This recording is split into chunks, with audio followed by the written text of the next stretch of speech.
ya salimos del espacio natural de Clever, del estudio que ustedes conocen. Estamos afuera, estamos en la Universidad de Santiago porque vamos a conversar con un hombre que viene de España. Es un hombre que inspira muchas cosas del Frente Amplio. Se trata de Juan Carlos Monedero, uno de los fundadores de Podemos. ¿Cómo estás, Juan Carlos? Muchas gracias por acompañarnos. No, y no sabes la alegría que me da estar por fin en Chile. Bueno, te iba a preguntar eso, ¿primera vez en Chile? La primera vez. Ya, ¿y qué te Bueno, no sé si te puedo preguntar qué te ha parecido, porque creo que has andado corriendo desde que llegaste. Sí, pero le he tomado el pulso, ¿no? ¿Ya? He tomado el pulso, podía estar en Valparaíso, ¿no? He estado en muchos sitios aquí también, en Santiago, y bueno, respiro, ¿no? Respiro ¿Y cuál es lo ese que está pasando pulso? en este país. Hay una parte decadente, hay una parte de ese trauma, ¿no? De la dictadura, de una transición que no termina, ¿no? De estar bien curada, de promesas incumplidas, esa sensación de resignación que genera un país con enormes desigualdades, pero al mismo tiempo también respiro en la gente joven alegría, emoción, esperanza. Veo que hay una pelea, ¿no? Por ver en esa pugna entre el miedo y la esperanza quién triunfa. Y es verdad que hay gente sembrando miedo, hay gente que está habitando la esperanza, obviamente la gente del Frente Amplio yo veo que está habitando la esperanza, y luego veo gente que está oscilando, ¿no? En esa pelea si va a caer del lado del miedo o del lado de la esperanza, que es donde veo en una ciudad, ¿no? Que tiene también ese punto de decadencia como es Valparaíso, bueno, cómo se respira de alguna manera esa pelea. Pero como yo soy un optimista esperanzado, ¿no? Un pesimista esperanzado, pero optimista al fin y al cabo, bueno, pues el balance es positivo. Juan Carlos, te quería preguntar por la historia del Frente Amplio, que es un conglomerado de partidos políticos y que irrumpe de una manera. Vemos un paralelo muy similar con lo que fue en España Podemos, la historia de ustedes en Podemos. Y ustedes de alguna manera, al irrumpir y terminar en estos dos grandes conglomerados y instalar un tercero con un discurso distinto, fresco, que viene desde otra parte, provoca muchas cosas, pero también internamente se provocan cosas. Claro. Nosotros en el Frente Amplio estamos en eso, en un proceso de post-irrupción. ¿Qué le pasa a estos conglomerados o partidos cuando tienen una irrupción así, de esta manera? Tienen que empezar a ubicarse además en la institucionalidad de un país. Claro, cuántas cosas pasan, ¿no? Es prácticamente imposible resumirlo, pero sí que es verdad que los procesos tienen un elemento paralelo porque nacen de un movimiento popular que ocupa las calles, ¿no? De repente los partidos son incapaces de dar respuesta a una demanda ciudadana de los indignados en España, de los estudiantes en Chile, pero que suman más cosas, ¿no? Y esa impugnación a lo existente traía más preguntas que respuestas, ¿no? ¿Por qué nos tratáis como mercancías? ¿Por qué no nos representáis? Eso al final lanza el mensaje en nuestros países de que la democracia como el emperador estaba desnuda. Y eso genera un movimiento que canaliza el resentimiento de esas mentiras hacia posiciones emancipadoras y luminosas, que es la parte hermosa tanto de Podemos como del Frente Amplio, que ese resentimiento ante las mentiras del poder lo canalizamos ensanchando la democracia, abriendo, ¿no? La posibilidad de caminar por lugares luminosos. Y cuando se hace eso, ¿cuáles son los desafíos inmediatos? Claro, primero hay que entender que en los movimientos sociales le ocurre como a las olas en el mar, que solamente existen cuando hay viento, y el viento cesa. Y cuando cesa el viento... Soy feminista. Claro, cuando el viento cesa, es probable que haya un reflujo, ¿no? Eso ya lo estudió, ¿no? La academia desde el mayo del 68, ¿no? Que a momentos de una gran acción colectiva le exige un reflujo de repliegue en lo privado, ¿no? Ahí es donde tenemos que estar, de alguna manera, armados estructuralmente para, sin anquilosarnos, sin convertirnos en estatuas, seguir siendo capaces de alimentar ese viento. Y eso no es sencillo porque no está inventado, ¿no? Y de alguna manera los grandes desafíos que tenemos son esos. Y claro, ahí surgen muchas diferentes miradas dentro de nuestras propias formaciones. Va a haber gente que va a decir, oye, ¿y por qué no nos portamos bien para que nos perdonen haber roto el bipartidismo? Y otros van a decir, no, tenemos que seguir insistiendo, ¿no? En la confrontación porque si no, no tenemos espacio. Ahí hay una pelea interna. Hay gente que va a decir, no, tenemos que hacernos fuertes en las instituciones. Otros van a decir, no, tenemos que seguir en las calles.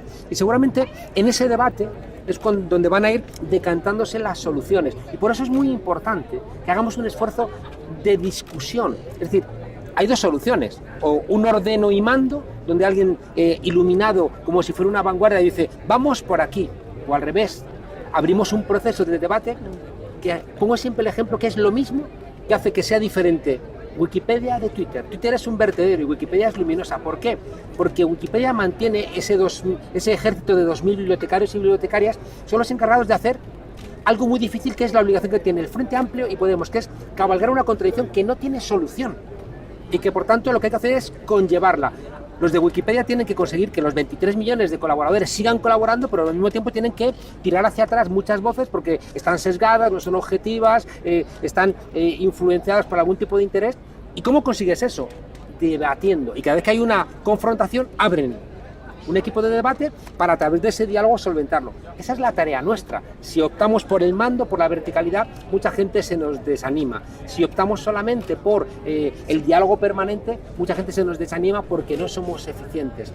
Creo que una de las obligaciones que tenemos es entender que estamos en un momento en donde cuando teníamos la respuesta nos han cambiado las preguntas y que por tanto lo único que queda es cabalgar esas contradicciones con mucho diálogo, y por eso las mujeres sois el referente, porque frente a los hombres que estamos cargados de testosterona y que queremos siempre vencer al otro, ¿no? Cuan gorilas un poquito evolucionados que somos, las mujeres siempre optáis por el diálogo, por no quítate tú que me pongo yo, sino poner otra silla en la mesa, y por tanto la resolución de los conflictos que plantean las mujeres creo que son infinitamente más luminosas, y por eso el 8M en Chile y en España marca una senda de reinvención de la democracia que ya digo, es luminoso.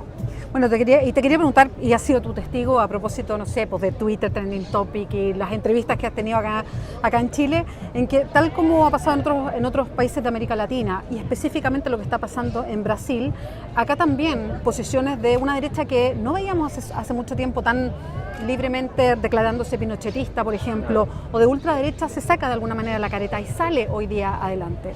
Y empieza a tomar un cierto discurso que es medio difuso, pero que apunta quizás incluso a lo mismo que decimos nosotros, que queremos un país de cierta manera, que es para las personas que tienen menos, en fin. Y se van instalando y van tomando posiciones, y tienen hoy día en Chile los medios de comunicación, claro, tienen la plata detrás, o sea, uno lo puede ver claramente. ¿Cómo desde esta construcción que es más colectiva y que eso la hace más compleja, tú vas enfrentando estas posiciones que tiene generalmente una persona que toma todas las decisiones? Lo primero que no tenemos que hacer es ni ignorarlos, porque están ahí, porque el capitalismo en crisis siempre genera un porcentaje no pequeño de gente cargada de resentimiento que va a hacer valer su odio, ¿no? Y por tanto ignorarlos no hace que desaparezcan. Y en segundo lugar, no debemos reírnos de ellos.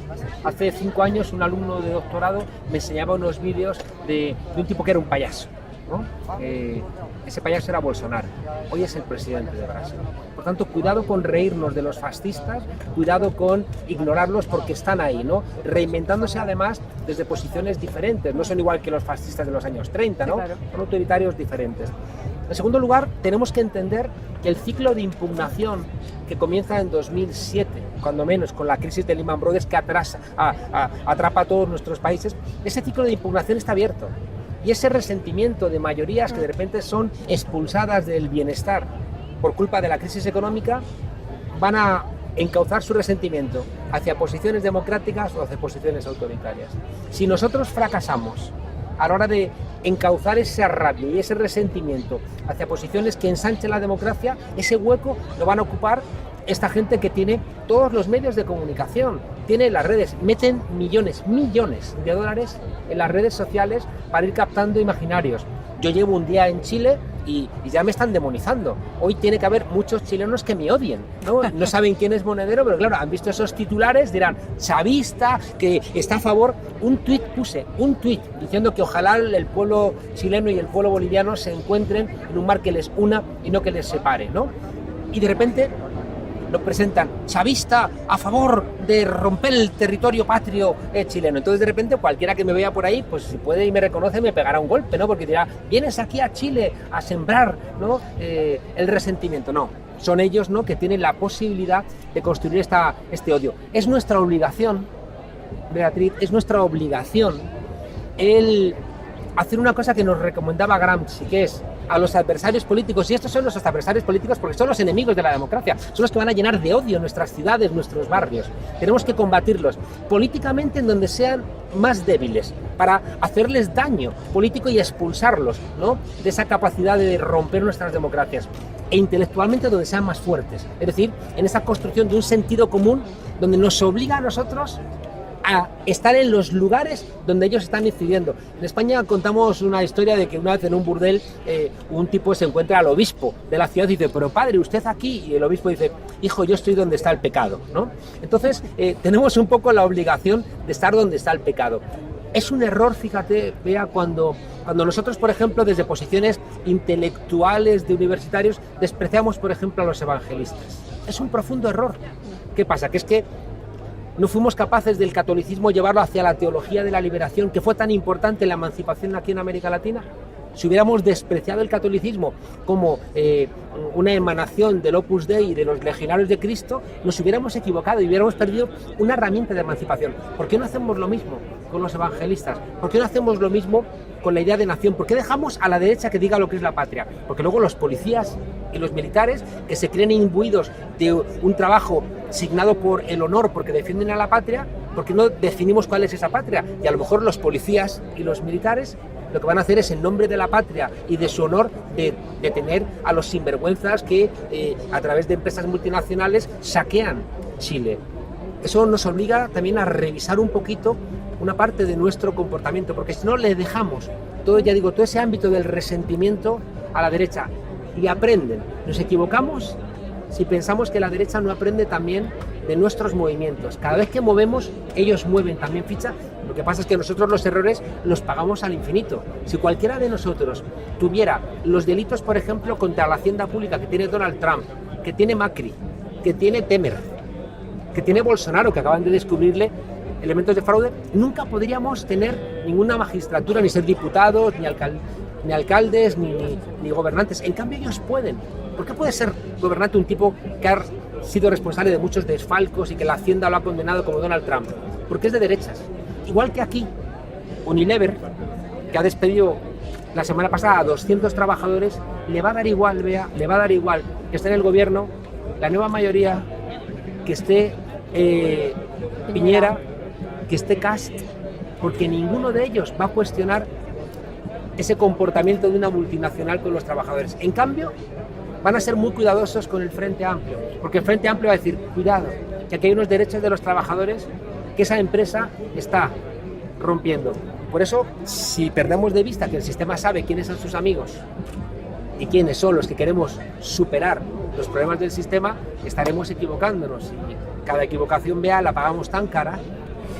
Juan Carlos Monedero, te dejamos tranquilo, tienes una conferencia en un ratito más. Muchas gracias, ojalá disfrutes tu estadía acá en Chile. Muchas gracias, y quiero decirte que a ti te conocen en España porque has sido el referente de la dignidad en las últimas elecciones, y creo que eso es muy importante. Y tenéis que saberlo, que en Europa también os estamos mirando y que vuestros éxitos son también nuestros éxitos, así que adelante. Y nos sentimos cerca. Vale, gracias. Muchas gracias, que esté muy bien. Recuerda, síguenos en www.diarioclever.cl.